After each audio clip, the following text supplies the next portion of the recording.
So over the past, say, 10 years, our leaders, that would be the Democratic Party, the so-called business community, and in fact, a lot of Republican leaders, have allowed into our country, against federal law and against our will, tens of millions of foreigners. Now, the question is, why have they done this? And by the way, we should say not just let them in, but paid for them to come, either overland through Latin America, through Mexico and our southern border, or by plane from the rest of the world. American citizens paid for that. And of course, when they arrive, they receive the entire suite of federal benefits, also at the expense of taxpayers. But the question remains, why? Why would you bring in this many people in such a short period against the law? Now, in previous generations, the motive was really obvious. Farmers, for example, wanted cheap labor. We needed the help, or that was the argument anyway. But no one is making that argument now because you can't make it. There is no economic justification for bringing in tens of millions of people with lower than average educational attainment and no modern skills. And that's exactly what we've done. Because, of course, we don't need the help at all. We don't have a manufacturing sector. Agriculture is largely automated. And of course, AI is about to render a lot of American workers obsolete, as jobs that people do will now be done by machines. So there is no way to justify on economic grounds mass immigration in 2024. So once again, why is it happening? And it's happening for political reasons. It's happening because the Democratic Party has ceased making the case for itself to Americans. And so in order to keep power, in fact, to expand their power and to preside over the one-party state that they desire, they're going to need a brand new electorate. And this is their electorate. Foreigners will choose your leaders. You're not allowed to choose the leaders of foreign countries, but foreigners will choose your leaders, including in this election, this 2024 presidential election. Well, how will that work? It's illegal, you say, for illegal aliens to vote in a federal election. Well, actually, it's not illegal, it turns out. Congress passed something in the U.S. code, the federal code, a line that, unbeknownst to the rest of us, makes it legal for illegal aliens to vote in federal elections if they believe they are citizens. It's a state of mind. Did you know that? We didn't know that. Most people didn't know that. Catherine Engelbrecht just found this provision in the U.S. code. That's the kind of thing she reads because she's the founder of True the Vote and has been working on these issues for a few years now. And she joins us to explain what she's found. Catherine Engelbrecht, thank you so much for coming on. Oh, thanks for having me. So would you mind explaining what seems at first blush a very far-fetched idea that the U.S. code, as of right now, as of our speaking, would allow illegal aliens to vote in the upcoming presidential election? How would that work? Yeah, well, True the Vote, the organization I founded some years ago, has been long involved in looking at the accuracy of the voter rolls. And we've long maintained that inaccurate voter rolls lead to inaccurate elections. So with that as a backdrop, we've been very concerned about the lack of availability to determine citizenship status, not just by groups like ours, but by states themselves. They can't get close enough to a citizenship status database to make good determinations. That then led me to look a little deeper because, as you rightly lay out, there's a motivation here. So what might that be? We've seen many, many videos of people coming across the border who are talking about their excitement about voting for Joe Biden and claiming that they are citizens. But yet, we hear debates in Congress where the congressman will say, don't worry, non-citizens can't vote. It's a crime of perjury. It's a felony. So, okay. We took a deep look at the criminal code, and Title 18 left us just gobsmacked, because when you read all the way through it, as it lists all of the stipulations against non-citizen voting in federal elections, and lays out the penalties therefore, scroll all the way down to the fine print. And what you read is that non-citizens can vote without penalty if at the time they are voting, they believe themselves to be U.S. citizens. Well, I mean, that seems insane. I mean, I'm taking your word for it. I'm not a lawyer or an expert in the federal code.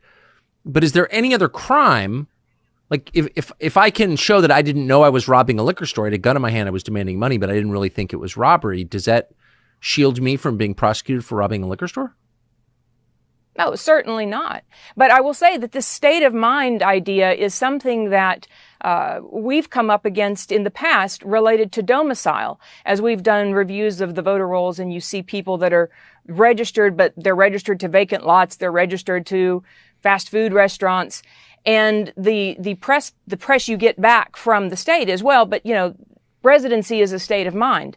This takes that to an entirely different level. And I'll tell you what I'm really concerned about, Tucker, is that when we lived through 2020 and we saw the landscape change, lawlessness take hold, we watched on the sidelines and said, surely this can't be what it looks like is happening. Surely this move to the mass mail of ballots and unmonitored drop boxes and third-party election workers that have no proper training to support all of the ebbs and flows of process, surely this can't be what's about to play out. And then when it did, you're left with scant few days to try to pick up the pieces and prove what really happened. I'm seeing this now play out in 2024 on this issue, much the same. And so it's my hope that we can awaken Americans to this problem and demand accountability before November so that we can decide if citizenship is truly a state of mind. So can I just ask about the law itself, the code that you're referring to? Do you think that suggests that the foreigner, because the proposition here is that we're allowing foreigners to choose our leaders, which is insane, of course. But is the Right. law written in such a way that foreigner will not be punished for voting in our elections, but will that vote still count? Is that clear?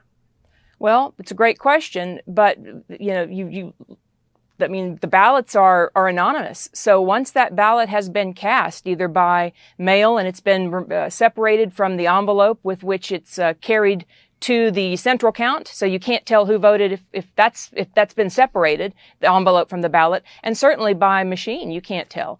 So no, there's no way to pull this back. It's why it is critical that we get on the front side of this and have a very national discussion about the tracks we're heading down. This is a very, very dangerous.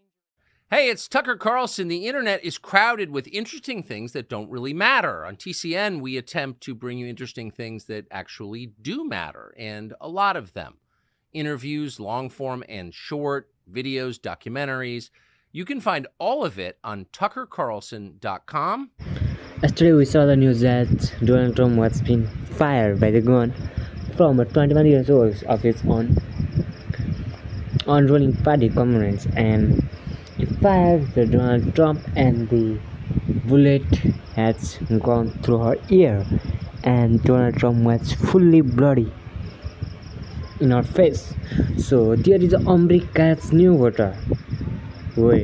Yes, this is the topic of that video, and we can saw that the new voters are coming from the gate of the new state of America. So that is a very important thing that we can resist our gut. So in the behalf of their voting is we should completely destroy their lives.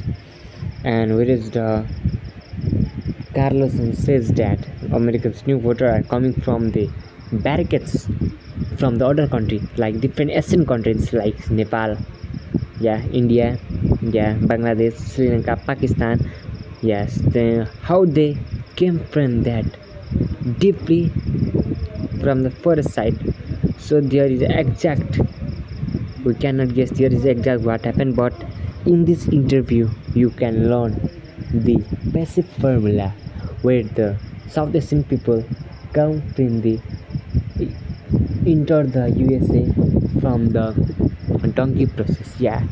In India it said the donkey process, yes, where the people are coming from the overall jail and there will be a lot of pressure of money to their work.